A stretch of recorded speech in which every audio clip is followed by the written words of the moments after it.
Let's all go to the lobby. Let's all go to the lobby. Let's all go to the lobby to get ourselves a treat. Let's all go to the lobby to get ourselves a treat.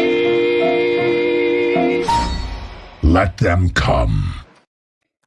Fitting, because there's a Transformers movie that we're talking about today, and we are back for another episode of What We Watched, this time in the month of September. And joining me today is Evan Harris, because somebody else is running late. Glad to be back as always. This is going to be a good one here. We got a lot of movies and TV shows to squeeze in here for the month of September because, oddly enough, this was one of the most packed months of the year, which is kind of weird. Usually you don't see September and you think of like, oh, I'm going to see a crap ton of movies, but my schedule is starting to open up. Big Brother season's coming to a close. And I've been able to see a lot more movies over the weekend, and I'm catching up on some TV shows I've missed. And some TV shows that are currently airing are, some of the summer stuff is ending and some of the fall stuff is beginning as we stretch into October. So there's some interesting stuff to talk about. Some TV is really good right now, and movies are, up and down, but for the most part, very good. So I got a lot of stuff to talk about, streaming, theaters, TV, we got it all here. So I'm excited. So September, it's like, where do I even start here? It's funny that you mentioned it's an up and down month, especially for us, because we've already seen some results for our box office picks. But I know, yeah. Let's go off of that. like 5 minutes, but yeah, let's do it. Not great, Bob. For Edgar, he's doing good. Beetlejuice, did not see that coming. I didn't think. I did. Yeah, Edgar got it right there. I didn't think people outside of our generation, or people in our generation would be excited. I figured it would have that nostalgia effect, but I didn't know people like 20s to 30s would be that excited. Maybe the Wednesday effect was gonna work. Maybe it's the Wednesday effect, the Jenna Ortega effect, exactly. But previously she hasn't been a box office draw, and neither has Tim Burton, for at least recently. So I hedged my bets, and I was kind of wrong. It went over 100 million. I think like the third highest grossing horror movie of September, next to It and It 2. So good on WB for that in September. But bad on WB on my part. For my number 2 movie for box office was, I had Mufasa, and then I had Joker Folie, Deux, whatever it's called. Yeah. Bombing. Holy shit. Evan, I kind of mentioned this on our box office episode, but I didn't really touch on it because, I was kind of seeing how it was going to play out. But yeah, one of the things that I mentioned was that I wouldn't be surprised if a movie like Mufasa later this year underperforms similarly to another 2019 movie, Captain Marvel. And now that we're seeing that Joker is underperforming big time, similar to the Marvels, it's like, man, this movie is like, it just shows you that playing it safe, it's not gonna guarantee you a hit. Not in this landscape anymore. Oh, you think Joker 2 is safe? I don't think it was safe, but it was a sequel to $1 billion movie. Yeah, true. Yeah, the idea of just giving a sequel because, hey, the first one made $1 billion, it's not going to work anymore. Especially for a film that was already divisive in the first Joker. That divisiveness kind of helped out at the beginning for Joker. And again, 2019 is a different cinematic landscape. And then 2024 comes around, and reviews, I guess, just pummeled it. It's one of those movies where it's one of those instances where you would figure it would have like a decent opening weekend and maybe it'll drop off like a lot of movies do. If they're bad, it's like, oh, well, people just aren't going to go back to see it. But in this case, people didn't go see it in the first place. Is that because the marketing? Is that because just the lack of buzz? The destructive lack of buzz. There was hardly any buzz because it's getting panned critically and general audiences wise. So it was just a fascinating, fall from grace for the Joker duology. I can't even say franchise, just 2 films. So yeah, it was just very interesting. I was like, oh wow, this was a big flop. I still do feel safe about Mufasa though. Whenever the trailer comes on, audiences seem to be a little bit captivated by it, and it's more of a family feature set during Christmas, so it'll have that bump for it as well. Most of the time, if it's a family movie to a sequel, then family's going to go back to see it. What else are people seeing during Christmas? They do have Sonic, but that's about it. So I'm still hedging my bets that Mufasa is going to be a big one. We'll see. I could be wrong again. Edgar could win once again. Yeah, let's go into September here. Yeah. I haven't ranked movies yet since August, but looking at my diary at least, I shouldn't be looking at my list on Letterboxd. Just looking at my diary. I made it up to 63 movies now this Friday. Probably at 85, but yeah. Who, me? Yeah. Guess the number. Is that your number? 85? 85, my guess. Yeah. Okay, I think I might be at 92 or 93. Yeah. 92. Shit.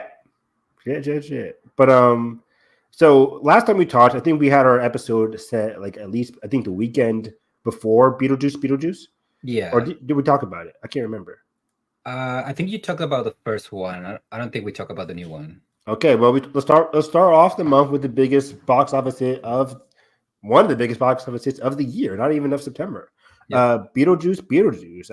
Last time I talked about the first one, I liked the dynamic, at least in the first one, between Winona Ryder and her family, and how it was a spooky, heartwarming, surprisingly emotional tone that they managed to balance there. Tim Burton did a good job balancing the spooky, concept of it all in terms of death and ghosts and, not hell. They're not in hell, but, they made a spooky, subversive, heartwarming hit, if you will, anchored by Winona, Alec Baldwin, that family aspect was very heartwarming. And then, of course, you had, Keaton, who played such a pivotal role in the first one. And the second one, he plays a more of a bigger role. They gave him a bigger role and a bigger job in the narrative, at least. Yeah. But I thought this was around the same way I liked the first one. I think I gave both of them the same rating on Letterboxd. I might rewatch the first one more than I rewatched the second one. Both of these films aren't necessarily for me. It's that spooky, a happy tone that just might not be for me in terms of like repeat feeling. But in terms of like watching it and experiencing the film, it was fine. It was cool. The second one, I think, in terms of negatives, there was a lot going on for the second one. Edgar, are you there? You hear me? Yeah, I think my camera just froze. Okay. You're good. So yeah, in terms of the second one, we had two different storylines here. We had the whole, who was it? Catherine O'Hara going after Michael Keaton. Who played the villain in this one? The kid. Spoilers for all we're gonna tell. Yeah, but sorry. Once again, spoilers for every single movie, TV show we're talking about in September. We'll give you, a heads up if it's not a spoiler. No, it was Monica Bellucci. There we go. Right? I mean, I don't know if you want to call her a villain because she's barely in it. Yeah, that's kind of like my negative. Like Monica Bellucci, I like again the makeup and the design across the board for all the characters and the world building in general. Very cool. I like the way they develop it compared to the first one. We saw more of that description of like what they were doing on Mars, whatever, or just some of the supernatural aspects. They look better because it's 2024 and they can do a lot more with the effects, which is very cool. So the makeup, the effects are really good in this movie. But again, for the narrative, it's kind of doing a lot at once. Again, yeah, Monica Bellucci's character going after Keaton. But then you have Winona Ryder dealing with the relationship with her daughter, played by Jenna Ortega, and then Jenna Ortega being upset at them. I think that it was just these two converging storylines on top of Michael Keaton, just like there's in the middle, quote unquote evil stepdad. Yeah, there you go. I think I forgot all about that. Yeah, and I love Justin Theroux. He's one of my favorite actors. If you have not watched The Leftovers on HBO, it's one of the best shows of all time. But yeah, Justin Theroux, he's just in there playing a cliche stepdad. And it's not enjoyable. You know, the comedy's fine for the most part, but it's as fine as the first one for me, where it'll hit and then it'll miss. And it's just like it'll hit that sweet spot if you're into that. But for me, I'm just like, yeah, I got a couple chuckles out of there, but nothing too like funny. So yeah, it was just a lot of diverging storylines all at once. But overall, I liked the story with Winona Ryder and Jenna Ortega. I think they're really like selling their performances very well. The daughter mother dynamic is really strong. So that part was good. Even again, like there's a part of the movie where it's cliche. She gets betrayed by the boy who she got close to. And it's like, spoiler alert, he's bad. Everybody above the age of 6 saw that coming. But but it was cool. I didn't mind it because again, I liked that storyline. I liked tracking that storyline and that relationship. Everything else around him, I'm just like, yeah, can we get back to Jenna Ortega and Winona Ryder, please? Yeah. Funny enough, I was telling Josh after I saw the movie that it reminded me. It's not like one-on-one similar, but it reminded me to the subplot in the new Ghostbusters with the ghost girl. Great point. Great comparison. Yeah, where in Ghostbusters Afterlife, that's the movie? No. What's it called? Frozen Empire. Frozen Empire. Yeah, we don't know. It doesn't matter. Awful title. That the storyline with McKenna Grace, great, really great, emotional, heartfelt. Everything around it is like, should have been the focus of the movie. Everything else is so boring. It's like, oh, we got to kill another ghost. Like, there's like no stakes. Like half of New York is freezing, and there's like no stakes.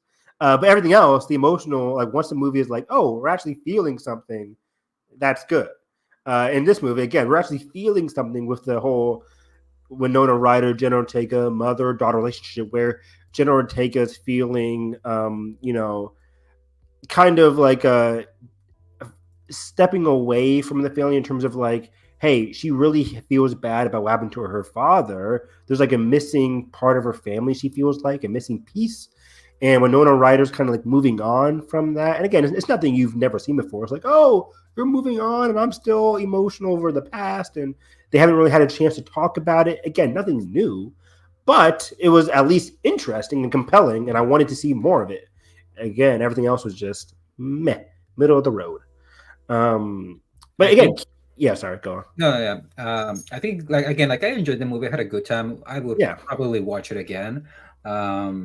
But for me, like the biggest issue was like how inconsistent it is, at least like structurally. Like, it feels like the first hour is like one huge first act, and then it's just the climax. Mm-hmm. Like it takes a while for like these characters to get going where they need to be, and once you get there, like that's where the movie really comes alive. But again, like it's also it's like an hour into the movie. It comes alive and then it quickly resolves itself towards the end. And there's a cool, again, the murder mystery with Monica Bellucci going after Michael Keaton. It's a way to get Keaton into the story earlier, so he isn't like in the first movie where he comes in like 2/4 into the movie, halfway into the movie, Keaton appears. In this one, they want him earlier. They want to establish him earlier because he's Keaton. But by doing so, his storyline, while I do like murder mysteries, it's not that fun. We know who the killer is. We know who the victim is. And it's just like a cat and mouse game for most of it. And they don't even interact until the end of the movie.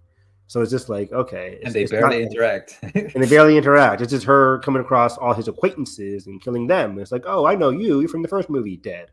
And then it's just like cat and mouse. So it's not really that interesting. And like Edgar said, it resolved itself very timidly. Not very exciting.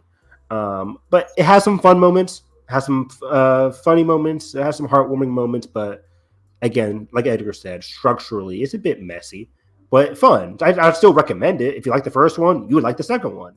I don't know if these movies are super for me. They're fun watches initially, but I don't know if I'll go back and watch this during the Halloween season. So yeah, that's it for Beetlejuice. We might come back to that once Josh gets here. One of my other least favorite movies. Sorry, were you gonna say something? No, we're just gonna say that Josh might not be able to make it to the show today, but it's fine. He'll touch on them next month. Yeah. But we have what's it called? Speak No Evil. Did you watch this one too? I watched the original and this one, yeah. Yeah. and the same. Not for me. I've not watched the original, so this is something just as come who just watched the this new one. Predictable, and I By the think numbers, yep. by the numbers. I don't know if that's how the first one was. What do you think? It wasn't. Or... The way that I can describe Speak No Evil, like the original, is it's very grim. It is funny, but it's way more grimmer than the remake. Okay. And you I'm just gonna bring this up as an example for anybody who will even watch that episode. But remember when we did the commentary, the audio commentary for Oculus, That was fun. Yes. and Yes, like yes. how shocked you were of how like visceral that ending is, of like how Like like we're grim. ending it there. It's like Yeah, it's over. You've lost. yeah. Imagine that for almost like the second half of the movie. Mm. That's how the original plays out, and the ending of the movie is like it's almost kind of very disgusting in a sense of like how it makes you feel like like it will completely ruin your day after you watch the movie. um but but yeah, like again, like with this movie, it's like it plays it very safe. uh what's his name, James James McAvoy, McAvoy. like you can tell that he's having the time of his life, and like it's different in that sense from the original, He's excellent. Yeah. but I just don't feel like the danger at times, especially because again, as an American remake, I know they're not gonna go where the original goes with its ending. Um, so yeah, it's just they're two very different movies, and this one's like the most enjoyable. Like this is the type of movie that I would recommend somebody like maybe like my parents. But if I would like recommend somebody else that is like really into film, I would just like send them to watch the original. Which is a fascinating topic. I mean, that's a topic for another day. American remakes of a lot of international films, mostly European, they play it safe. I always think back to the rare case where it's not as safe, but and still very good is of course the David Fincher Girl with the Dragon Tattoo movies, where the European versions are a lot more gnarly, Yeah. but David Fincher still creates a captivating, intense movie. His American remake is still very, very good. Yeah. Also, Uh, another example that I would like similar to that one, I would say Gore Verbinski's The Ring compared to the Japanese one. Like uh, it's like all kind of on par, if not a little bit more gruesome. Interesting. Yeah, I've never seen Gore Verbinski's version. The Ring, one of those movies I watched, the Japanese one of the ones that I watched, and I was like terrified when I was a kid. I was like, "Oh God, we're not like I don't want to watch The Ring." Yeah, it's weird. American movies just they don't go that extra oomph factor that like the idea that hey we lost or hey this movie ends terribly and you're gonna feel bad about it. American movies usually end in a solid, we won kind of way, at least most thrillers. Um, and that's why some of the best thrillers are like in South Korea, those Asian cinema really nail like endings and thrillers in general. And again, there's some great American ones, but they're few and far between compared to the majority of international films. But yeah, in my opinion, Speak No Evil was just very middle of the road. And the thing that really bugged me was the characterizations. I think James McAvoy is excellent as like this epitome of like toxic masculinity, while we then have Scoot McNairy's character, who I saw this with my dad. We cannot stand that character. Like we understand he's supposed to be weak, especially in comparison to McAvoy, and I guess in comparison to his wife. But he's such an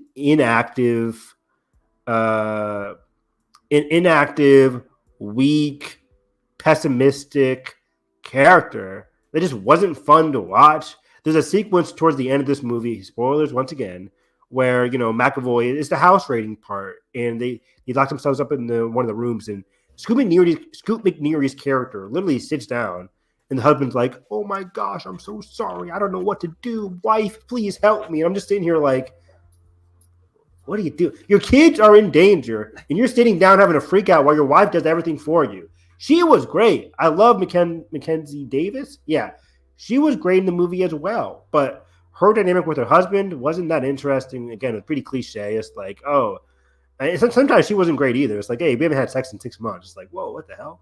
And she's just saying this out loud. Then he feels bad, and then she feels bad, and it's just like, oh, the inner family drama just wasn't interesting. When movies and TV shows nail family drama, that's when you know you got a good hit on your hands. Because most of the time, family drama isn't that intriguing. And in this Yeah. case, it was just borderline annoying to watch.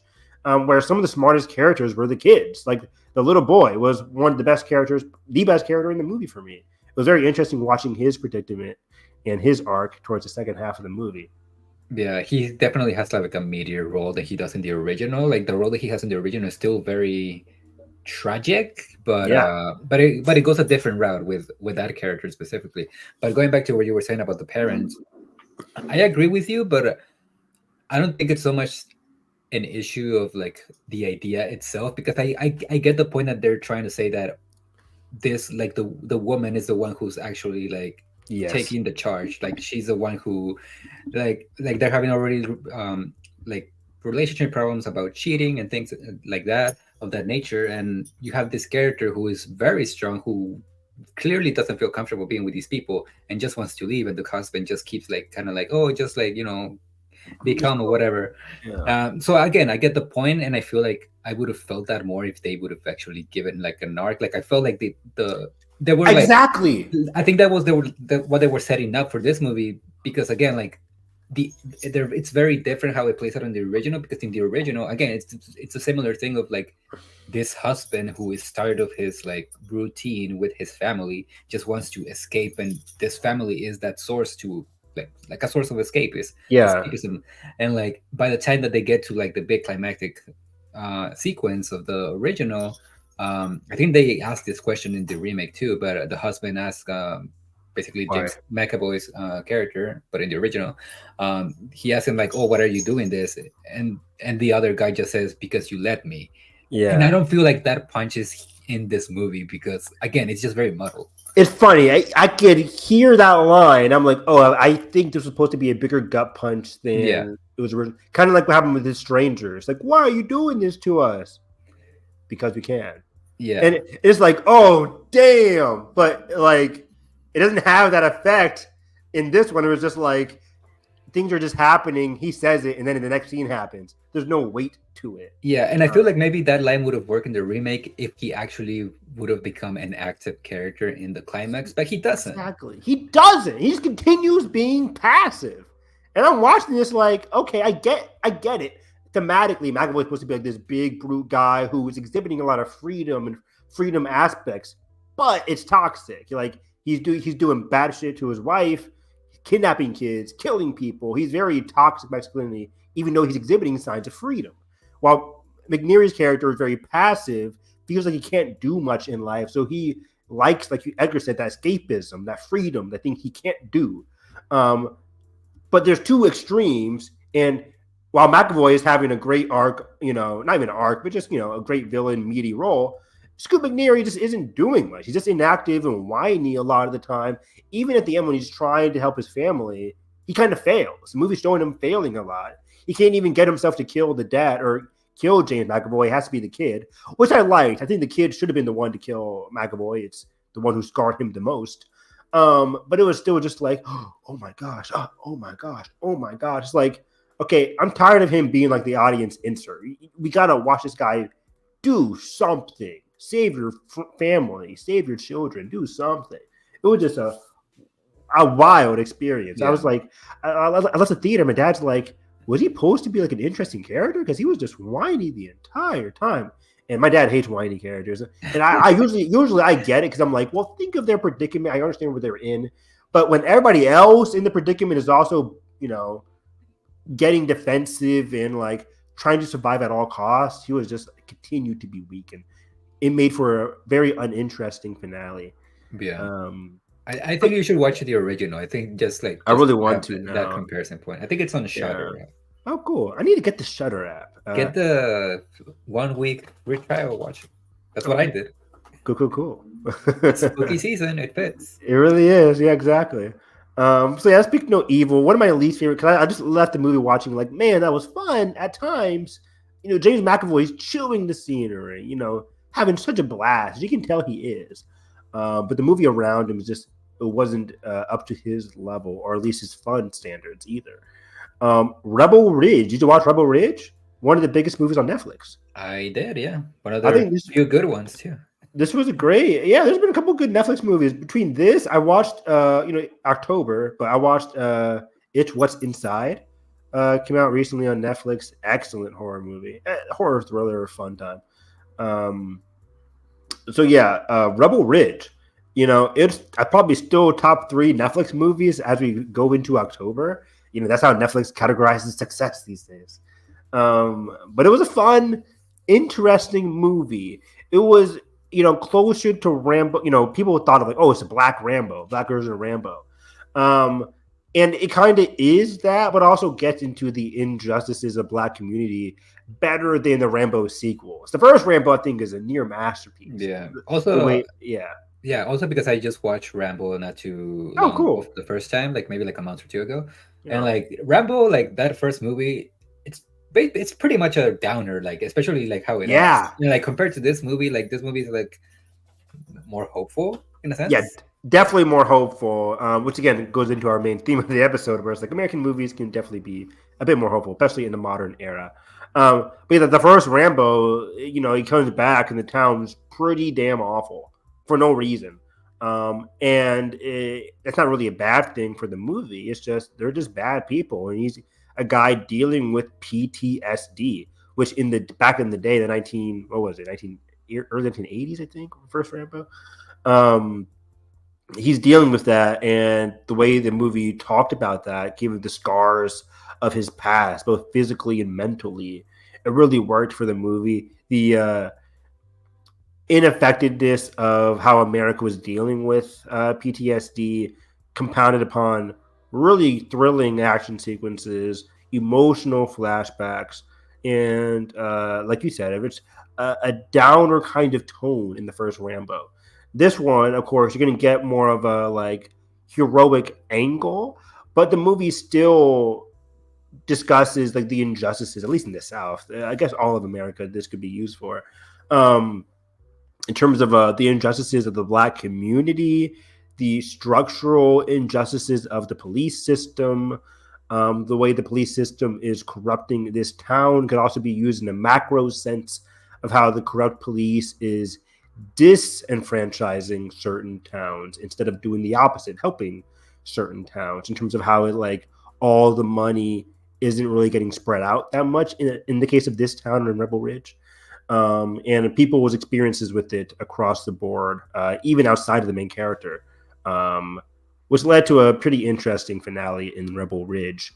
But overall, Rebel Ridge also had some thrilling sequences anchored by a very fantastic performance from Aaron Pierre, who is finally getting his due these days throughout the general audience and with this movie, Rebel Ridge.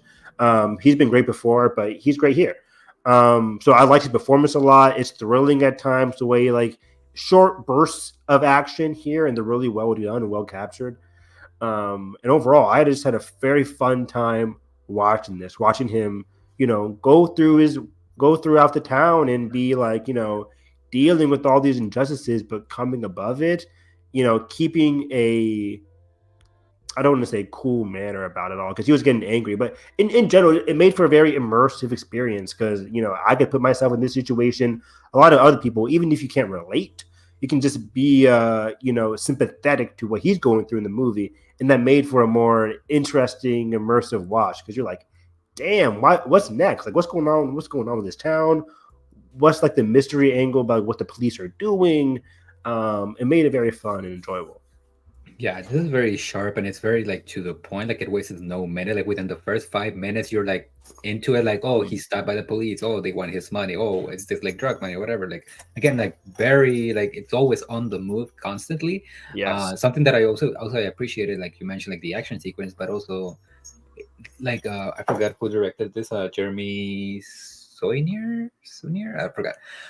Yeah. Um, but anyway, Sawyer. Yeah. yeah, the way that he just executes very simple scenes with so much like tension, like that sequence where he's like trying to pay the bill for his cousin's Oh yeah. parole. Like again, like it's just very simple, like this guy giving the money and him counting it down. But again, the way the execution is really freaking good, and that third act is really fucking cool.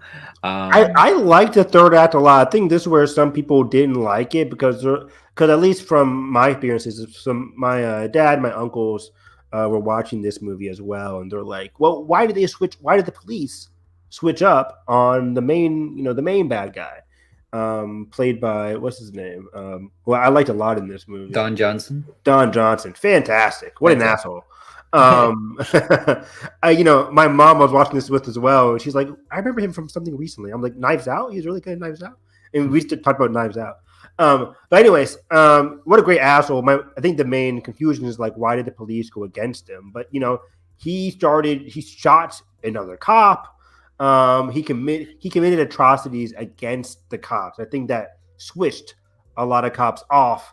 Yeah. Excluding the one asshole, the one main asshole cop that was in this as well. Like, I think the switch works for the most part, especially that lady cop, because even like earlier you could tell that she wasn't very comfortable with how they were like doing things.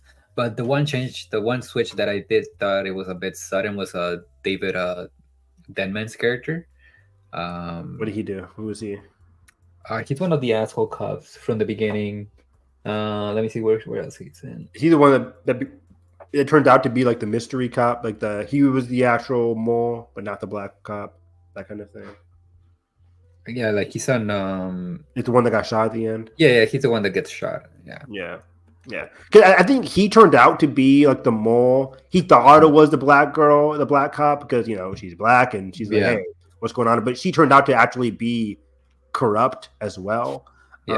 Almost arrested him, but then it was the other white cop who got shot, who was like, no, actually, I'm the mole. So, okay, I kind of like that twist, but you're right. It is kind of sudden. You just have to go along with it. Yeah. It doesn't break the movie. It's just like, again, like very sudden. Yeah. I think they liked it because, again, they wanted it to be like, at least a surprise. Hey, the black cop, you would expect her to be against this, but she's not.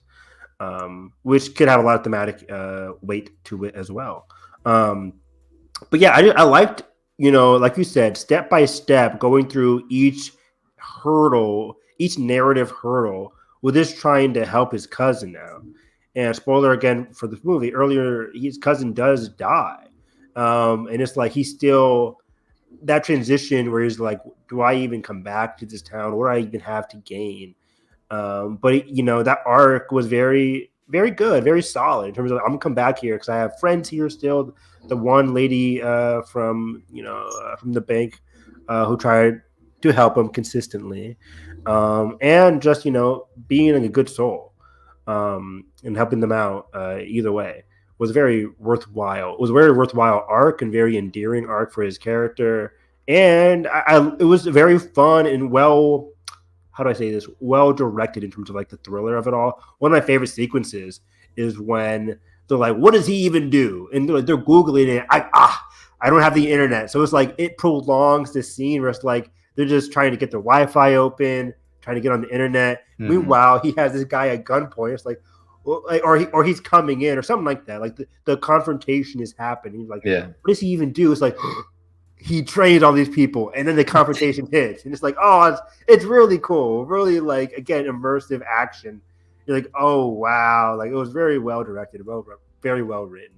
I just had a very fun time with this. I was looking at IMDb, I found out that the director also did Green Room with the late great Anton Yelchin. What a phenomenal movie! A brutal, again, downer kind of movie, but I liked watching it. If you have not seen Green Room with Anton Yelchin and Professor X himself, what's his name? Patrick Stewart. Yeah. Great film. Great for the holiday. No, I keep saying holiday season. For the Halloween season. So yeah, I think Rebel Ridge was really, really good. It was bothering me because I could recognize the main chick in the movie, but I couldn't pinpoint her. She's the bubblegum girl from Charlie and the Chocolate Factory. Tim Burton's one.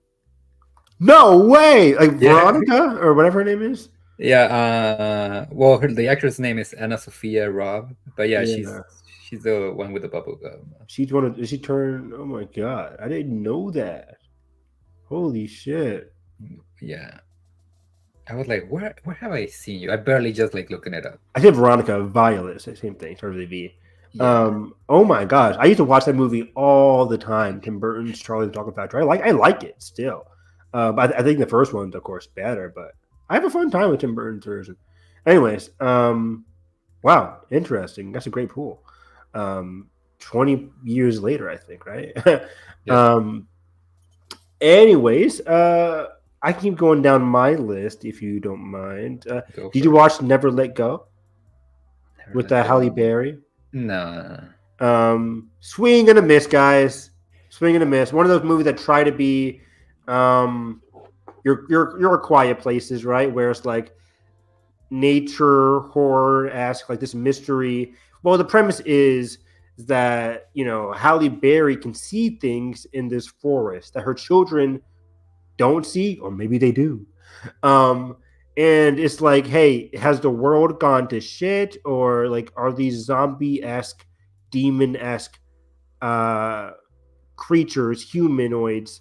Are they after this family? You have three here. They live in this house. They have to be tethered to the house by a rope because the rope will protect them. If you cut the rope and you get hit by a monster or attracted by a monster, then you're lost forever. You won't come back mentally and physically. Um, but the tension is there throughout the movie. The family performances are very good, and this is directed by the guy that did one of my favorite movies of recent memory, Crawl. Alexander Aja or Aja, I think it's Aja. Um, I like his movie. I like he did Oxygen on Netflix. He did Crawl as well. Is there a Crawl too? What? Oh, I never think it's mind. in development. It's in development. I'm just looking at IMDb or Letterbox. Anyways, but the tension is there, but the mystery is left too ambiguous in terms of like the perspective. Are these things actually happening? Can the kids actually see them? What are the kids going through? What the kids are going through is actually pretty well done during the second act of this movie. Second and third act of this movie, what the kids are going through, the kids get a bigger role because something happens. But it's very interesting in that part. But it's left too ambiguous. I didn't feel fulfilled by the ending. It tries to be mysterious, but trying to get that emotional aspect towards the end, but it just didn't hit for me because again, the mystery angle, the ambiguous nature of the narrative, it's just too much for me. And I'm not the kind of guy who wants a lot of answers, but for me, I'm just trying to track like if I can't tell what's real and what's not, what's fact and what's fiction, it doesn't make for an enjoyable experience because I'm just like, I don't want to poke holes in things, but like, what's happening here? Why are kids believing this? Should they believe in this? Is it believable that they are believing in this? What's happening to them in front of them? Their survival aspect of this movie is pretty interesting, but overall, I gave it like 3 stars. As a survival horror, it's fine, but the pacing is a bit like slow. It's at a cross pace. The family drama is kind of interesting. Halle Berry is delivering some good performances, and the kids are actually really good as well. But again, it's just the story didn't really hook me. I was waiting for a hook, and I thought the premise was interesting, but it just didn't. It wasn't as effective as I thought it could be, given what I saw in the trailer. So never let go. Catch it if you want. Probably not. It's just a middle of the road kind of thriller for me. But yeah, let's try to get some good stuff here now in September. One of my favorite movies of the year, animated wise, Transformers One. Shout out to that guy on Twitter. Shout out to the Transformers One guy on Twitter. He was he or she there doing really good promoting this film. More than Paramount ever did. More than Paramount ever did, because what the hell were those trailers? I got knife hands, guys, knife hands. Just like all we saw was like every single line from Bumblebee, who, in my opinion, is the weakest link of this movie. Yep. Even though Bumblebee is, we talked a lot about it with Nathan on My Cup of Tea. If you want a longer discussion about the movie, go to Nathan's channel, Nathan Rojas. Links in the description as always. But yeah, we had a lot to say about this movie because I think it's very much thematically rich in terms of like as a fan of the franchise, but even just as a movie, the way the arcs of D16 and not Sentinel. D16 is Optimus or is Megatron. Yep. Somebody's playing whatever. Optimus and Megatron before they become Optimus and Megatron. I think their arcs are some of the most surprising aspects. And you'll be like, wait, why are they surprising? The movie's about them. But watching the trailer, I heard Chris Hemsworth. I heard Brian Tyree Henry. And I'm like, great actors. They're doing a solid job. But I don't hear Optimus. I don't hear Megatron. I just hear the actors that I already love. However, when I went to go see the movie, I think one of the most fulfilling, spoilers for the movie, one of the best parts about this movie is the evolution of their characters coincides with the evolution of the voice acting.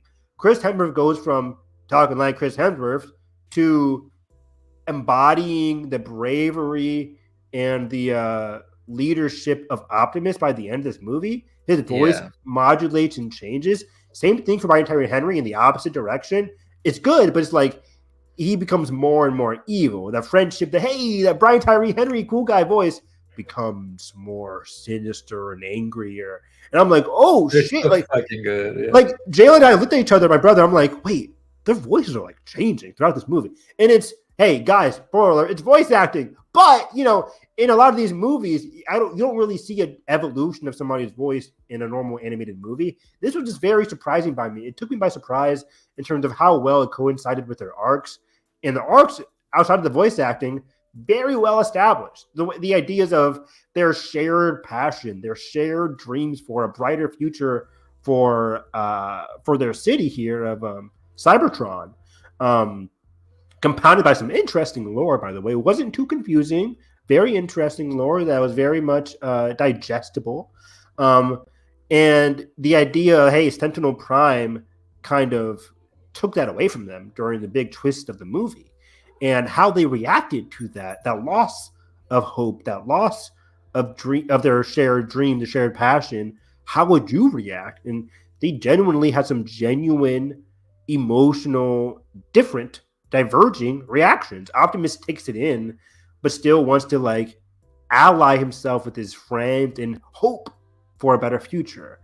Megatron is completely broken and angry and goes on a more revenge angled path. Which one's the worst one? Well, obviously it's Megatron here, but I sympathize with both aspects. I could understand both diverging turns here. I don't know what I would do if, in human years, 16 years, they've done something wrong and you've been betrayed.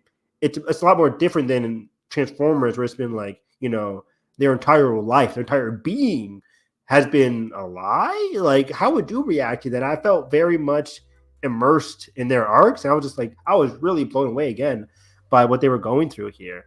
I think their arcs is some of the most surprising things I've seen all year long. No, yeah, I agree with basically everything that you said. I do think this movie is very cliche in the sense that it's a prequel, so you know where this is going. Yes, everything that you thought how this was gonna play out, it plays out exactly how it does. But what I wasn't expecting is how emotionally invested I was gonna be. Yeah, that moment where Megatron and Optimus are fighting, and well, it's Megatron fighting Sentinel and Optimus at the same time, and something happens where Optimus gets injured and Megatron is trying to save him, but something switches in his mind and he's like, I'm tired of always saving your ass, basically, and just lets him go. And it's again, scar on him. Yeah. Again, it's it hurts, but you get it. Where these characters are at right now mentally. So yeah, this movie is just fantastic. I do agree with you. The comedy is very hit or miss. I thought actually the comedy coming from Hemsworth was probably the best. Agreed. Yeah. And the one person that absolutely killed me every time they spoke, as soon as the character showed up, because I had totally forgotten that Steve Buscemi voices Starscream. Wild. It fits so well. So perfect. I was like, wait, that's Steve Buscemi? And he was just killing me, dude. Hilarious performance, but also he's one of those people that was angry. He was betrayed, left behind, and you can see why he would follow somebody like a Megatron. It felt very, genuine turn for him. So I like that as well. The evolution of the Decepticons, how they were deceived by Sentinel Prime, and that their deception, that deception becomes their drive for anger, their drive for revenge. I was like, oh wow, like they're really putting a thematic touch to the idea of Decepticons.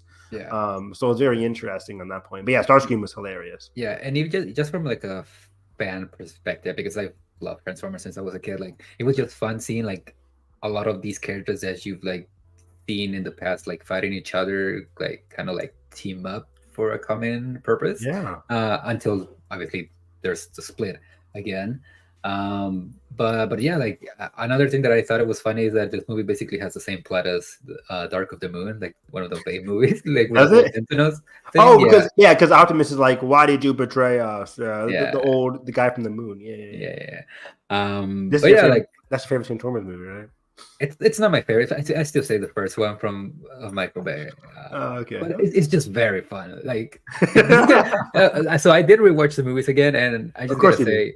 I just gotta say, besides maybe Spielberg with like War of the Worlds, I don't think anybody, at least on a blockbuster sense, has captured that like almost 9/11 level of destruction of like climax in a huge blockbuster like Bay did in that movie. Dark of the Moon. The Yeah. last 30 minutes is crazy. I mean, it's just stupid fun. Yeah.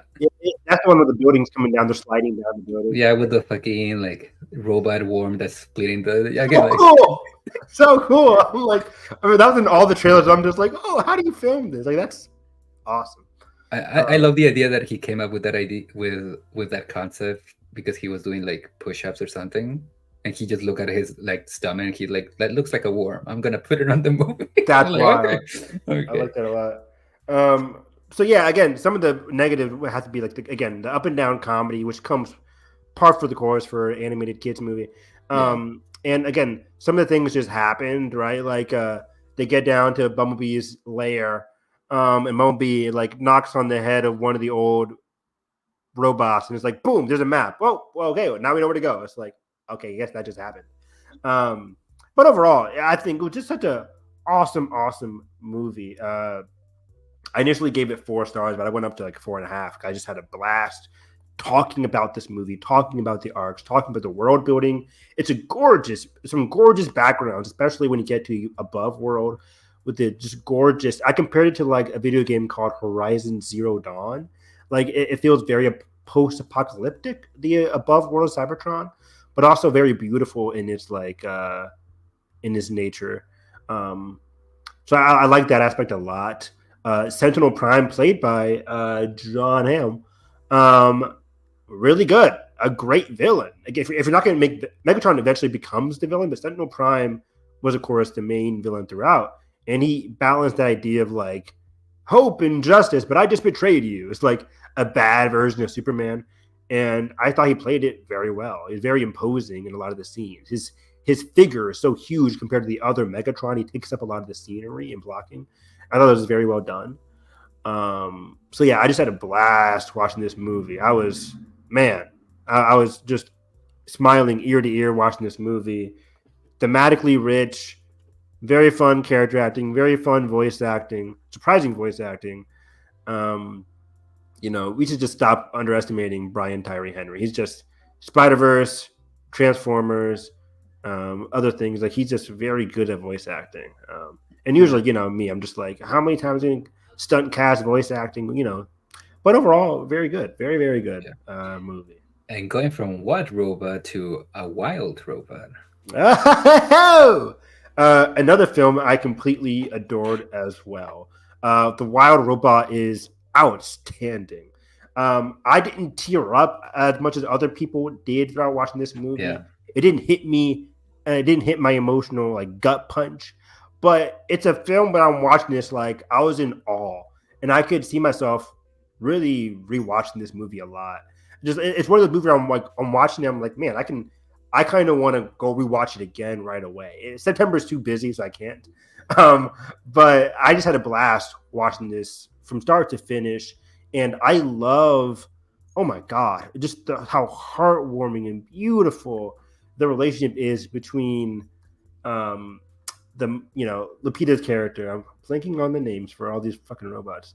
Roz and Bright the Bill. I think Bright Bright Bill. Bell, Bright Maybe. Bell, Bright Bill, I think. Played Yeah. by Kit Connor. I didn't know that. He was great. But then, what really gets me, and Star Wars is really built on this, the idea of found family. Found Well, family. when a movie does found family well, a TV show movie does it well, it hits my soul. It affects me dearly. And I think this movie did a found family in a micro sense with her and Bright Bill, in terms of encapsulating that mother son relationship, the idea of motherhood, taking risks, when to help your child, when not to help your child, when to step away, allow your children to grow. Coming from Roz, who initially wasn't supposed to be a mother, just supposed to be like a safety, healing kind of droid who just wasn't supposed to be here, but is thrust into a role that they weren't supposed to be in. I thought that the arc was very fascinating. And then along the way, they meet Pedro Pascal's character, Fink, who was very charming, very funny. Immediately, what I found very funny was just the idea, the movie's comedy in regards to death. There's a lot of death Great. comedy in this. Peak, fantastic. There's a specific joke regarding a possum that I'm like, oh, Yes, they're going there. Cool. go in there. Like, I had 7. Oh, I guess I have 6. I'm like, wait, pause. Like, what's going on here? Like, it was very, very, very funny. The possums are hilarious. Fink as a character, hilarious, because in terms of he embodies that whole predator versus prey dynamic that's within this movie. How certain animals shouldn't be helping other animals because the circle of life per se, and nature is dangerous. And Fink is kind of an example of that. He starts out trying to eat certain other animals, and then Roz is coming along. That found family kind of cools that down. But that led for some comedic aspects at the beginning. But the comedy turns into, again, that emotional layer where the family starts to become a family and they start caring for one another. And I just found it to be extremely gripping emotionally. Compounded upon a fantastic score, beautiful visuals.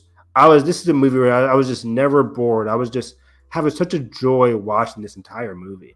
I loved it so much. I don't know, but I didn't have it on my card for the year that Josh would turn out to be a Joker fan, but not like this movie.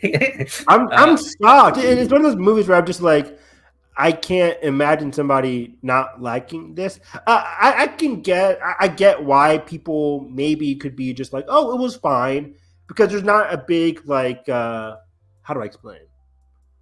Again, for me at least, maybe from other people, they're not a big emotional gut punch. It's not as like, ooh, this one hits me in the nose. For some it does, and for those I commend you. But for me, it was just like I didn't get hit emotionally, but I was just astonished by how well the story was told and how the theme really just worked for me a lot. And yeah, so I can see why some people just thought like, oh, it was fine, but I was just, oof. I love this a lot. No, yeah, like I'm with you. Like with the whole like motherhood themes and like accepting one's differences, like from the rest. Like it's very cliche, but it works. And like again, like you said, like it looks fucking gorgeous. The score is great, and just like we were talking about right now with Brian Tyler Henry, like even in animation, like Lupita Nyong'o, like doesn't fail to nearly drive you to tears with a performance that is just as charming as it is like sincerely vulnerable. Yeah. Like again, like so somebody create like a like a category of justice for like voice acting, because it's it's peak. It's peak. This year, I would put in Chris Hemsworth, Brian Terry Henry, Lupita Nyong'o, and maybe some others from years to come. Made Robot. It's not mid. It's not mid. But again, I can kind of see where you're coming from, because I think I was more captivated at times that Transformers 1 than this movie at times. But overall, by the end of this movie, I think the third act really got me. The way they all came together, the way they weathered that storm together, trying to get every single animal that you met along the way. The beaver that's trying to break down the house, the possums. I do some like of that the it does feel birds. like a community between all the animals. Exactly. I felt like the director did a great job establishing each of the small animal communities, uh, getting you interested in every single one of them, while at the same time acknowledging Bright Bill's arc from like a kid to a young adult, not young adult, but just like a young kid. Um, and his growth as well was very surprising. When I first saw this movie, I thought it was going to be like, oh, she has to take care of this baby for the entire movie. Yeah, I But thought that was gonna be the whole movie. Yeah. early on in the first act, he grows up to become like a 10 in human terms, like a 10-year-old, maybe a 5, 6, 7, whatever, a young kid growing up, having to embark on a huge task. And I was like, oh, wow, we're doing this early. That's what this movie's about. And it added another layer of depth for me. I'm just like, okay. So it's not just going to be like about that. The Fox character was Peter Pascal did a great job. Great job establishing how, again, somebody outside of it who initially was trying to eat the Bright Bill ended up caring about him the most, along with Lupita's character, and kind of acknowledging and getting help from other people. He kind of lived that Sly Fox life of solitude, but then became enraptured by the idea of community and caring about other people while still being very funny. So I think that character also very much took me by surprise, and I can't get over it. The visuals were incredible. I think the snowstorm sequence was one of the most visually outstanding for me. I'm just like, oh wow, like this whole snow aspect, the whole changing of the seasons made for some very cool visual standouts. I don't think so. I mean, I still think Across the Spider-Verse should have been a best picture, especially looking at the top 10 of last year. Put Across the Spider-Verse in there. What would you have taken out? I forgot what the movie. I forget too. I don't know. Fuck it. I think it should have been in there. I don't know what. I know there's one movie. Let me think of Oscars next last year. But I still think we had. Okay, yeah, last year was actually pretty good. I like Zone of Interest. I love Oppenheimer. I love a lot of the other ones. Yeah, I'll find it in a second. American Fiction. American Fiction. I could probably put Across the Spider-Verse or over American Picture or American Fiction. Zone of Interest, Barbie. I'd put it over Barbie for sure. Oh, My Show was in there. I know some people liked My Show, but I'm like, put Across the Spider-Verse over My Show. Honestly, over Killers of the Flower Moon, but that's another discussion. Hey, I know you love that one. So yeah, like we had a good run last year. Last year I saw every single one. Granted, I usually see like 9 out of 10 or all of them. Will you be able to watch The Brutalist a week before the Oscars? Stay tuned. I don't know. I guarantee you guys, mark my words, mark this timestamp. I'm seeing Brutalist the first week in like January at this rate. It's going to have a terrible rollout. I'm not very, I'm looking forward to it, but 3.5 hours. I gotta make a whole fucking day of that bullshit. But Go to AMC. I heard it's good. Go to an AMC. Get yourself some sliders in between the intermission. How long the intermission? 15 minutes. Yeah, it's like I don't know if this is gonna be the case for like once it goes into theaters, but like the intermission is like it's already like embedded with the film. So as soon as the intermission happens, go to the restroom, whatever, because it won't wait for you. It'll start exactly at 15. Cool. Yeah. It's not like okay, guys, 10-second countdown. No. Is the intermission included in 3 hours and 50 minutes or 3 hours and 3.5 hours? Usually no, because I mean that's the runtime of Killers, right? And they didn't have a intermission. Okay. Killers was also same time, 3 hours. Yeah, it was about the same runtime. Yeah. Really? Oh. Yeah. Okay. I've been kind of bracing myself for The Brutalist, but I'm like, I Killers was fine. So let me double check. And Oppenheimer was also nearly 3 hours. But that was like a tight 3 hours. Yeah. That was a tight 3 hours. Yeah. The Brutalist is 215. Killers is 206. So just a 10-minute difference. 10-minute difference. Yeah, interesting. Okay. So yeah, I just really liked Robot Robot. I can understand what people thought about Best Picture contender. Visually outstanding, technically outstanding, voice acting's there, emotionally it's there. Again, thinking about other animated movies that had Best Picture nominees, this is way better than fucking Up, which is mid as hell. Mid Up. There's not even a fucking funny phrase for it. It's just mid. Up You is just put extreme. M and D mid. There you go. Mup. But Mid Up. It is just M and D. Anyways, Up is just extremely mid. Was Toy Story 3 nominated? Toy Story 3 is fantastic. So yeah. And Beauty and the Beast is one of my favorite movies of all time. So that makes sense too. But sticking around with the good feels, I feel like we should maybe transition to My Old Ass. Let's do it! Wow! Holy shit! Top 5, easy top 5. Oh shit! Top five. Holy shit, guys. I don't know if I should say spoilers. Usually we say spoilers. I feel like for this one, I think we should save it because let's save it because I want the audience to go, and especially because this is a smaller case. If you haven't seen it, if you're hearing us talk about like My Old Ass, you're probably like, "What is it?" You look on Fandango and it's probably already gone. Yeah, like if anybody who wanted to watch something like Joker already watched it. This is like a different case. Yeah, and this came out like 2 weeks ago now. It's September 30th for me. Wow, this was fantastic. Aubrey Plaza's all over the marketing, and while she is great, the true star of this movie is starts with an M. Macy Stella. Yeah, fantastic. A tour de force of a debut performance from her. Mm-hmm. This movie really captivated me in terms of an emotional coming of age movie. It takes place not over a long period of time, but it's remarkable in the sense of how emotional it is about living, it's going to sound cliche, but like living in the moment, embracing the gifts of the present, while at the same time struggling constantly with your identity, struggling with your purpose, struggling with how to interact with your loved ones, all in one perfect bubble.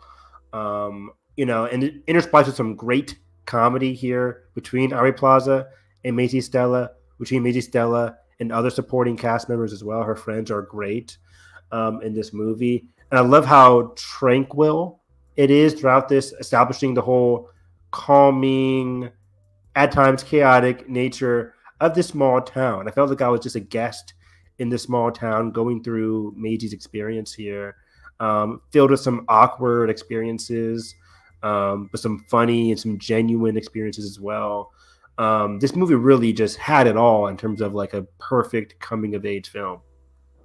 Yeah, I wrote something like in my letter about how a lot of coming of age movies, like they emphasize a lot of the importance of like maturing and growing up, and like even like not too long ago last month we were talking about Didi and how like that transition of like becoming more mature and you kind of having to like change from like your childhood to like into a young adult and adulthood or whatever, and most of the time it always focuses on that aspect, but not a lot of coming of age movies focus on the importance of just being like in reality, like stupid, just like make stupid decisions because why the fuck not?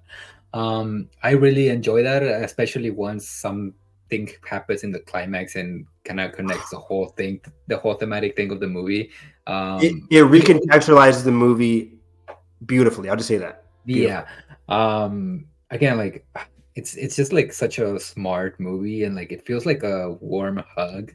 Aubrey Plaza is excellent for the little time that she's in it. Again, like she has a prominent role, like she's a very important character, but she's not the point of the movie, even though she is, but she's technically not. But again like Macy Stella, incredible. I what was the director's last movie that she did? Oh, The Fallout, which is a very different movie tonally from this, but still again, like capturing the emotional weight of what Jenna Ortega's character is going through, dealing with a tragedy, dealing with growing up, dealing with her relationship with her parents and everything like that, and her girlfriend. Oh my God! If you have not seen Fallout, arguably, I don't even know if it's arguably, it is Jenna Ortega's best performance. It is one of her earliest performances, but yeah, she's great. Yeah, and I just hope like after this movie, I just hope that both of them, Macy and the director Megan, I just hope that they keep collaborating together because they just get each other so well. Like I feel like Megan as a director knows what to get from her as a performance, and I feel like she just gets her work like what's on paper. So I hope this is like the beginning of a long time collaboration between the two.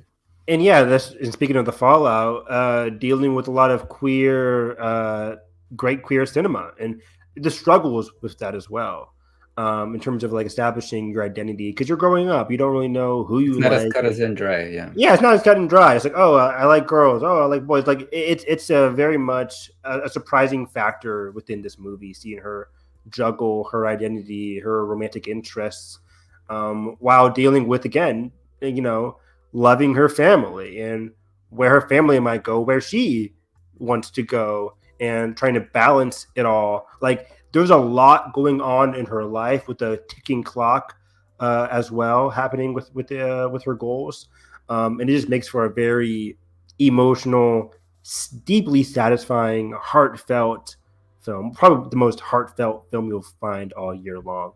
This is this year's Lady Bird. This is this year's what's the one with Haley Steinfeld that I love? Why am I blanking on it? It's so good. 17. What? Edge of 17. Edge of 17. Thank you very much. Yes, exactly. This is this year's Edge of 17. I won't say 8th grade because DD is this year's 8th grade. But yeah, just a very smart, short and sweet too. I think a strong 90 minutes, I think, maybe less, 89 minutes, maybe. Strong movie, short, sweet, to the point, emotional, hits you where it hurts. It's very, while also being heartwarming. Again, I can't describe it enough. It's a very loving film. You'll find something to love in each aspect of this movie. I just had a beautiful time watching it. So moving on, again, I would really recommend My Old Ass if it gets on digital sooner than later. We already talked about Wild Robot. Let's talk about one of the biggest films of the year here. In very sharp turn here, The Substance. Oh yeah. Very different. I mean, still like kind of like, I guess, what? Identity. Yeah, true. The one word there, identity, is also captured here. Where do you fucking start with The Substance? Please go watch this movie. It's crazy. Josh said I wouldn't like it. Edgar said I wouldn't like it. I loved this movie. I fucking loved this movie. Top 5, maybe? Top 10? I think it's top 15 for me. I'm not sure. Nathan, it was very funny. Nathan and I did a whole spoiler review discussion about The Substance.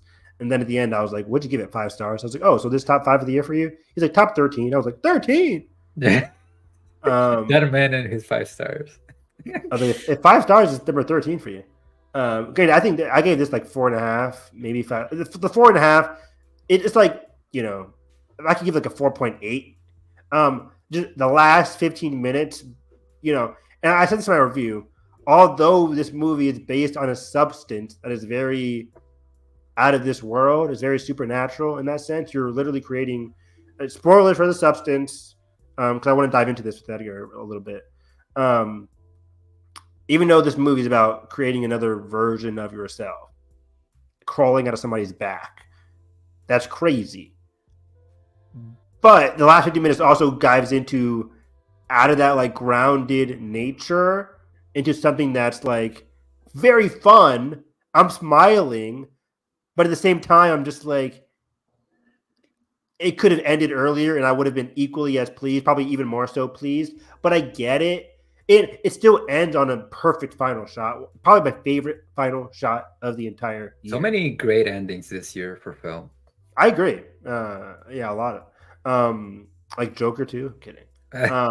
But even though I do like the ending of Joker too, But anyways, The Substance, what it does here is just outstanding, guys. That's a lot It's of just substance, Evan. a lot of substance to it. Like, where do you even begin? It's about like struggling with identity, beauty standards, the for women, just womanhood, ageism, um, again, beauty standards, how the Hollywood industry, the chaos of the industry, and the negative, sickening feeling in the industry, where it's like old white men belittling other, especially younger women or older women, in favor of younger women, and then just wasting that talent as well.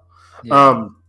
And then in the movie, hits you over the head with it. It's not subversive. It's not subtextual, even though it's called substance. There's nothing subtextual about this movie. This movie knocks you over the head with these themes, but that's not a bad thing at all. It's very abrasive. It's very upfront with what it wants you to digest in the movie. It's kind of like the evil, and I see it like evil twin sister of Barbie, of two movies that are very blunt with their themes, which surprisingly are kind of similar, but yeah. Blunt, thematic, notions isn't really that bad, especially when it's written super well, like Barbie and Substance. And you're invigorated, not invigorated, you're immersed, you're locked in from start to finish. From the idea of an egg yolk becoming another egg yolk, to Demi Moore's captivating performance in the downfall of her career. There's a moment in this movie that is like one of the most heartbreaking like montages that I've seen maybe ever in cinema, and that is like I think we're thinking the same thing. I'm not gonna go into specifics, but because I want people to watch this movie and experience it. But it's just it's a scene of her just getting ready to go on a date, and and again, like the thing why it makes it so heartbreaking is because whether you're a guy or a girl, I feel like everybody has been in that position in one way or another. Maybe not to the extreme that the movie is portraying it, but everybody in a sense has been in that position of like, do I look good enough? And I'm like, and the sad thing is that she's trying to look good for somebody that already thinks that she's perfect. So again, like, this movie is just so fucking brilliant. Like it's super brilliant, and arguably some of the best direction you'll see all year. The way it's framed is very smart and very, again, upfront and abrasive, zooming in on people's teeth, their hair, their eyes, the way their eye twitches, the way certain body parts twist and move. It is body horror. There are some instances of like creepy, disgusting, a slow, how do I describe it? A slow degradation, whatever it's called, of like how their body is falling apart. It's very interesting. At the same time as your mental image is also falling apart. Like, I wouldn't say this is like overly gruesome. I mean, I say this because I feel like I'm very desensitized, but there's nothing in the movie that made me like kind of like turn away. But again, it's still like pretty graphic, but it's effective. It's effective. I mean, the third act, what becomes of her is pretty gnarly. You'll never see anything like it. But at the same time, I'm not like kind of goofy, yeah. My favorite horror movie of all time is The Thing. Yeah, it's this is on par with that. It's a bit more gruesome, and I think I'm glad I didn't see that much trailers for what eventually happened in the third act. Because I told Nathan this, I'm not the biggest body horror. Maybe that's why Edgar and Josh thought I wouldn't like this. Like, I will never watch like The Fly, because I saw trailers of it. I've seen it throughout my life. I've seen what Jeff Goldblum becomes, and it's disgusting. I don't want to watch that. I never will.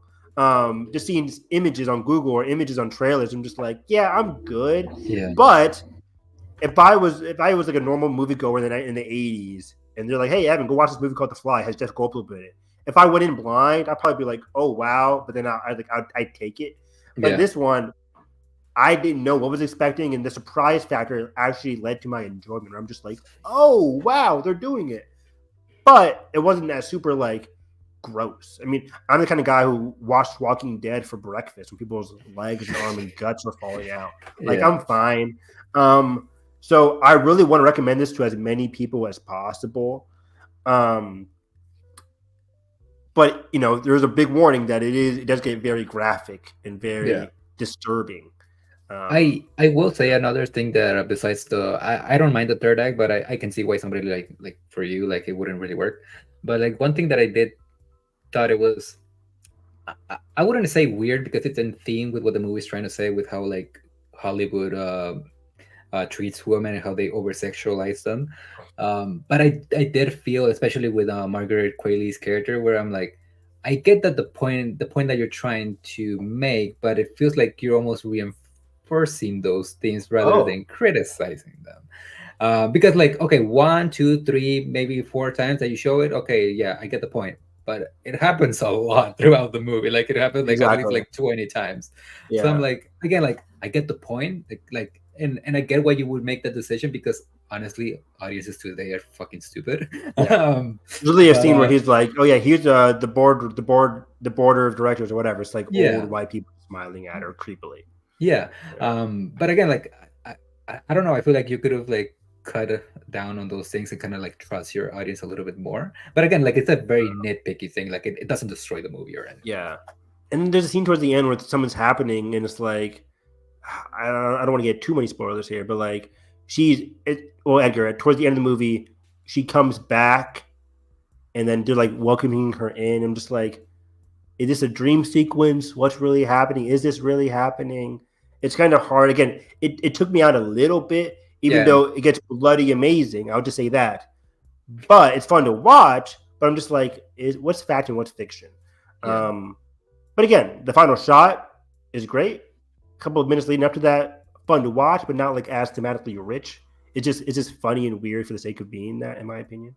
You'll never see the Um, Walk of Fame in Hollywood the same after this. Never again, never again. But it's a beautiful start to finish kind of movie. Great first shot, great final shot, comes together nicely. In between all of that is a fantastic film. The editing, some of the best editing. If I was the Academy, Substance is winning best editing. There's one sequence where she's like making something while watching herself on TV, and it's cutting back and forth, and she's like cooking or doing something weird, and it's just Yeah, like boom, boom, boom, boom, boom, back and forth. I'm just like, oh, I was so in it, guys. This movie is just, it's fantastic. I love the Substance. Demi Moore is amazing. Mark Qualley can do no wrong. Um, so yeah, just great, great, great movie. I loved it. You said this like your number top 12 or 13, whatever. I think it's 12 actually. Yeah. Oh, okay, okay, Uh, I I want to okay. rewatch it again, but we'll see Me if it too. goes up. Yeah, a lot of movies this month I want to rewatch, but I don't have time. Like I would love to watch My Old Ass with some other people. I saw it by myself. Substance is like a great crowd pleaser. Just from which one I want to see again. Yeah. So yeah, that's The Substance. I'd really, really, really, really recommend it. Nobody can utterly prepare you for what you will see in that movie. One of the most surprising but enriching movies you'll see all year long. I want to go through some of this because I have to go in like 20, 15 minutes. Okay. I saw Wolves on Apple TV with Brad Pitt, George Clooney. You saw this too? No, I didn't, but I know what Uh, it is. mid, mid. I forgot this was a John Watts production, and I'm like, oh Maybe yeah, that's why. it's just not lazily directed. I don't want to give him that bad. It's not badly directed. I think the worst part is the script, which I think he also wrote. Um, it's just as mid as basic as you can get. Two dudes going through one night. I like how it was just one night kind of thriller. But the comedy was hit and miss, mostly miss. Um, the riff between Brad Pitt and George Clooney is just, it's fine. They're just, there's only so much the bravado of Brad Pitt and the bravado George Clooney can bring to a movie if the script just isn't there to support them. Because it gets very much convoluted for no reason towards the end. The beginning's pretty interesting, but it just devolves into a complicated mess for no reason. It Yeah. didn't really. It could have just been very simple. I haven't And seen it yeah, obviously, but it's just sad that a movie with fucking George Clooney and Brad Pitt, like a movie that would have probably opened to a pretty good number, even if it was the same quality like 20 years ago. Like now it's just like, oh yeah, that thing that happened. put it out on TV, and it was apparently very expensive, like 100 some, maybe more, $200 million. I'm like, impossible, impossible. Because it's one of the most basic and boring movies. I watched it. I'm just like, I was sitting there bored, some fun chase sequences, some funny moments sprinkled in there. But overall, it's basic. It's nothing you haven't seen before. And I think they want to make a second one.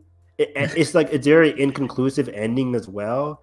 I think it's supposed to be funny, but the charm just isn't there. They're supposed to be a charming kind of thriller, and it's just not. It's just not. It's just two dudes being dudes for one night. It has like that old young dynamic there, but it's not very fun. What genre even is it? Action, comedy, thriller. I Oh, think it's a thriller comedy. I say thriller comedy because the action's like it's not Bad Boys action or anything like that. It's just like a thriller comedy. okay.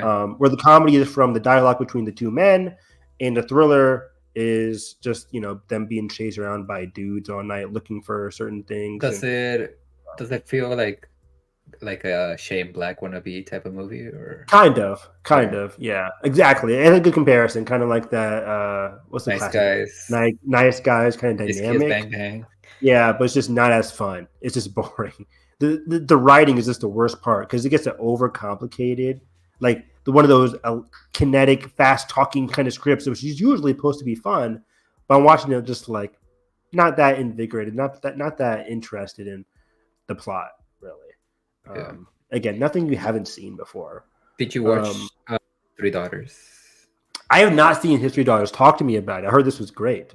I didn't love it as much as other people. Oh, I know okay. Josh loved it, but it's some of the best acting that I've seen all year. It's very simple, but it's very effective. A really good example of a kind of, even though they do go out of the apartment, like a good example of a one location type of movie. There's a sequence with the dad in the third act that's just so freaking moving. I was talking about it with Josh like not too long ago in person, and it just pulls in at the heartstrings. Yeah, like those three leads. What's her face? Carrie Coon, Natasha Lyonne, and Elizabeth Olsen. I love Carrie Coon so much. So yeah, she might just give like one of my like. I know a lot of people, like some people in our group, have said like their favorite performance out of the three is Olsen. She's great, but I think it's Natasha Lyonne is the big yeah. I think for me it's either Coon or Natasha and I feel like the reason for that is like Olsen, again, she's great.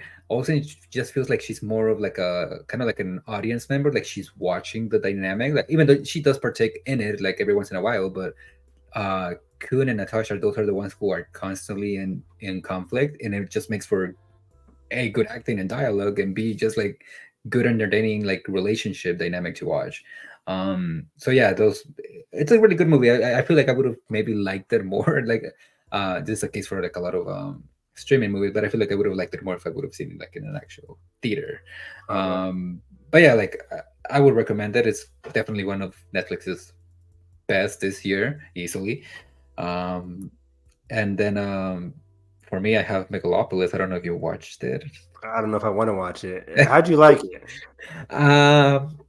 It's a mess. It does feel like a lot of people have made this joke. It does feel like an old man with dementia went ahead and made a movie, and it feels exactly like that. But I don't know. It's like one of those like seeing like a car crash happen in front of your eyes, and you're just being mesmerized by it. Like I was never bored. Like I appreciate the themes of like the guy, like of Adam Driver, like him basically being an artist and wanting to leave the world a better place before he dies and leave a better world for the future for his children. Basically like Francis Ford Coppola's with like cinema and like wanting to leave it in a better place. But it's very muddled. The rules of the world don't really make sense. Adam Driver has the superpower of stopping time, but he never uses it for anything useful. It's just all over the place. Aubrey Plaza, everybody in the movie feels like they're coming from another set, like they're like in different movies. Like Aubrey Plaza just feels like she came from SNL. Shia LaBeouf just feels like he came straight from Transformers again. Adam Driver and like Natalie Emanuel, they're the only ones who are kind of like taking it seriously. But again, it's just like this very messy tonal thing, and it doesn't work fully. But again, like it's entertaining. Like I can't really hate it if I was entertained. Yeah, I heard it's visually cool, but yeah, just very messy. Sometimes, yeah. No, not even visually. Okay, never mind. Yeah. How did the intermission work with you? Do they even do that part? Not intermission, but just where he speaks to the audience apparently or I something. mean, the screen just shrinks. Like it's like a full format IMAX, and then it just shrinks to like a little, like I don't know, like a maybe like a 70-80 inch TV. Like it's very like small. Like I don't know, it's just weird. Like That's so bizarre. it doesn't even feel like it should be in the movie. Like because like okay, spoilers for what happens, but basically a satellite crashes into what's essentially New York, but it's not New York. Crashes into the city, and there's like this whole catastrophe, and that's why Adam Driver is giving an interview about what happened. But you already kind of know how he feels about it, so there's no real point for that scene to be in the movie. It's just for it to be like there, just for shits and giggles. What else? I see in our thumbnail here we have Joker Folie Do. We can talk about it real quick. Oh yeah, okay, yeah, we can do it right now. Yeah. I mean, we don't have to go in depth. We can save some of it with Josh. See some of it for when Josh. General set. It's okay. It's decent. You know, I think I still like the first one a bit more. The first one I was never bored. This one I was pretty bored. For most of the runtime, I was pretty bored. Nathan and I did a commentary on, again, My Cup of Tea. We watched that last Tuesday. And the first one, while not thematic heavy as Todd Phillips or others think it is, it's still a fine thriller with a great performance. This one, great performance, I guess. I think Lady Gaga is kind of wasted, in my opinion. Incredibly wasted. Yeah. Joaquin's being solid again, but it's just a boring movie for most of the part. The musical numbers aren't fun at all. Like I can't remember any single fun musical numbers. I don't know if they're trying to be fun. They're just trying to be extensions of his delusions, which thematically, okay, I can see that happening, especially towards the end when something happens. But what I say here? Like it's very messy. I like the ending. I like what they're trying to say about the ending, but it doesn't really matter if the journey to get there is muddled, messy, inconsistent, repetitive.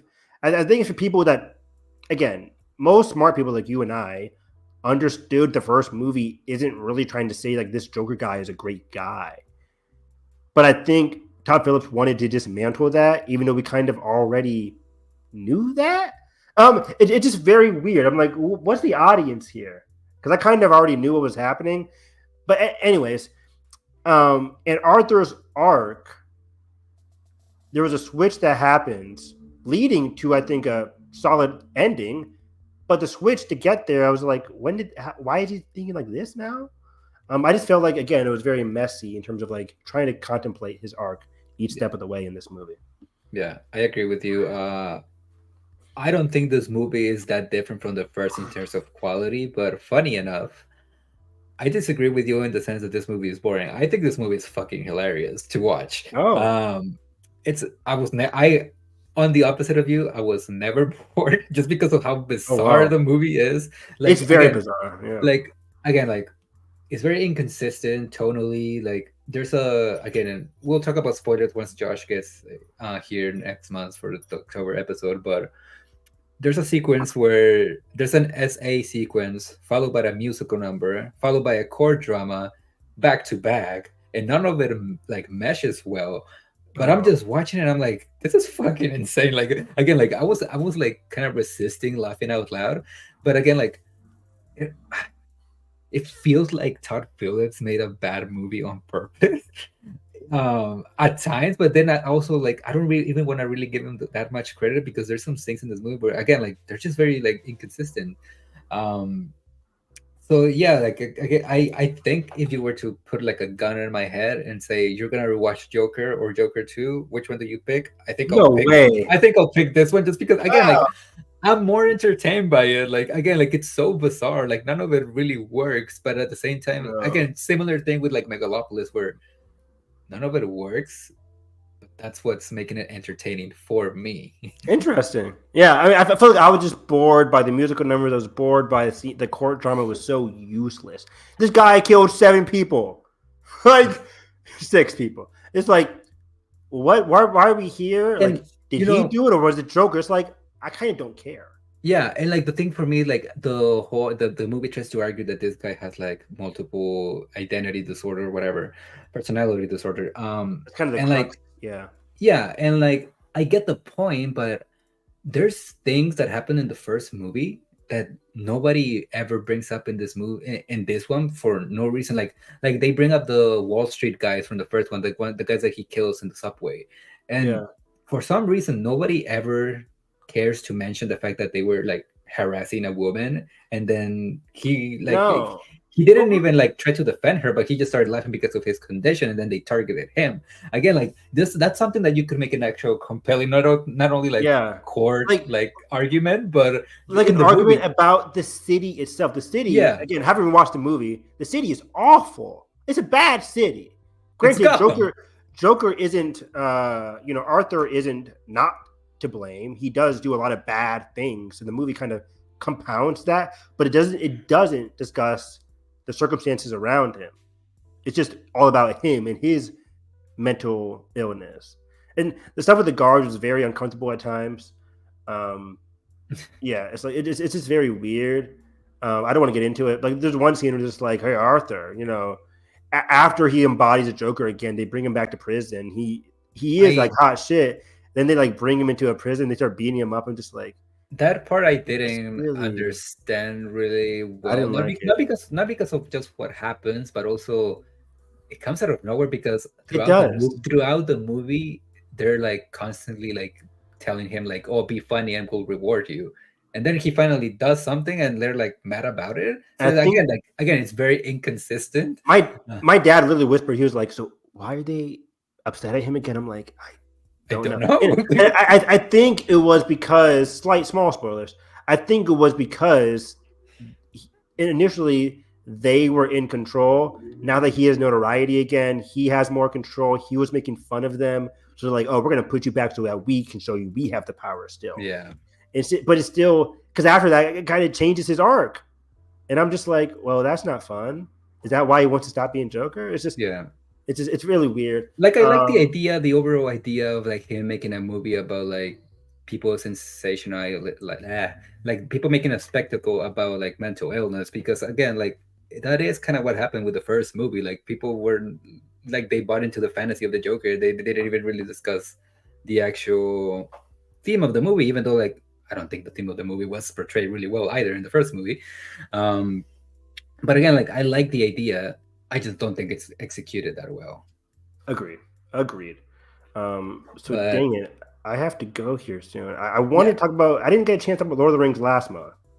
And I didn't talk about it this month. So I'll put a note on my where yeah. Heartbreak Feels Good notes. Let Here. me. Do you I'm want to gonna do the real quick just before we go yeah the giveaway thingy? yeah sure. Let's do that real quick. Let's do that. All right. So just to remind everybody, we were last time that we did a show, we announced that we were gonna do a giveaway for the first Joker in 4K, like a digital copy, and we have our picks. So now we're just gonna select them. So Let's see what we spin got. the wheel.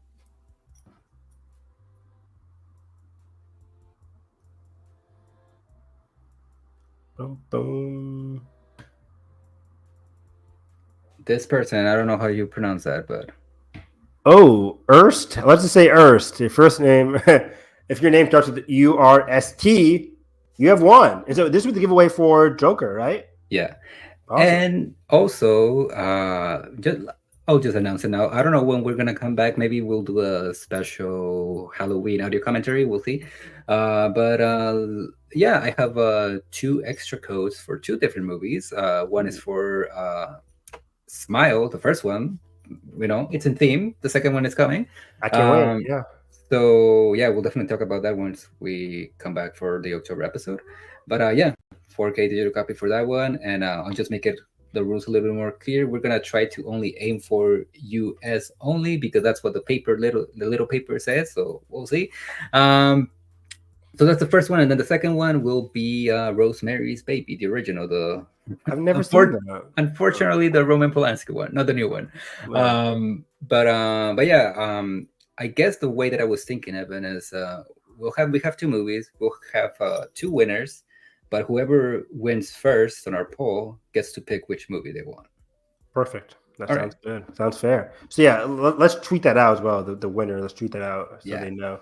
We'll do it after the show. After the show. But yeah, I have to go again. There's a lot of great TV. Lord of the Rings, Rings of Power, I think was arguably better than House of the Dragon season 2 this year. I loved every single episode. I just had a blast watching it. I'm so sad it's already over.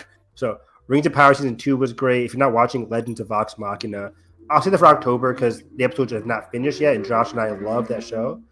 But I'm watching Ripley on TV right now, and it's one of the most quietly intense shows of the entire year.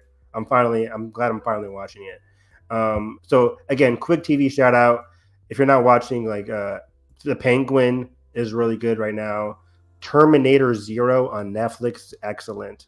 Only Murder season 4 is surprisingly really good still. Yeah. Agatha All Along is fine. It's good. That's all right. The Penguin. The Penguin. Yeah, I said Penguin. Penguin's excellent. Last night's episode really strong. And yeah, some great anime. If you're a big anime fan, Dawn to Dawn finally came out on Netflix, and that's excellent. Netflix has 3 gay anime that I'm watching. Blue Box, which is a rom-com sports anime, excellent. Dawn to Dawn Supernatural Ghost anime, excellent.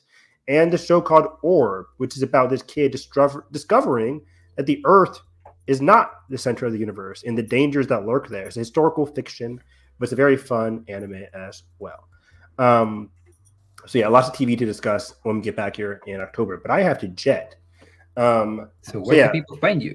Find me on Twitter at HarrisEV9, talking all things anime, TV. Big Brother season is ending, so the Big Brother tweets are starting to come to a slow crawl. But Survivor is up and running, and I love Survivor 47 right now. So I'm talking about all things TV, reality TV, anime, manga, all of that stuff. And I'm excited for the month of October. Some of the Oscar movies I'm finally excited to see, like Conclave, maybe Anora this month for me at least. SNL, A Real Pain. I know you guys saw that. I can't wait to see that myself. So we'll talk about a lot more of the Oscar stuff. Maybe have an Oscar episode when Josh has time next month sometime this month as well. I want to, like Edgar said, I want to do some Halloween stuff as well, Halloween commentaries. One of my favorite commentaries in this channel was the Black Christmas episode that we did. What a fun movie. That was a fun watch. So yeah, that's where you can find me. All right, and you can find this podcast at WHFG Podcast on Instagram and Twitter. You can find me at ADGRTEG. You can find some of my written work at the Loud and Clear Review, the Cinema Spot, and everything. We'll be back maybe for, as Evan mentioned, a audio commentary for this month.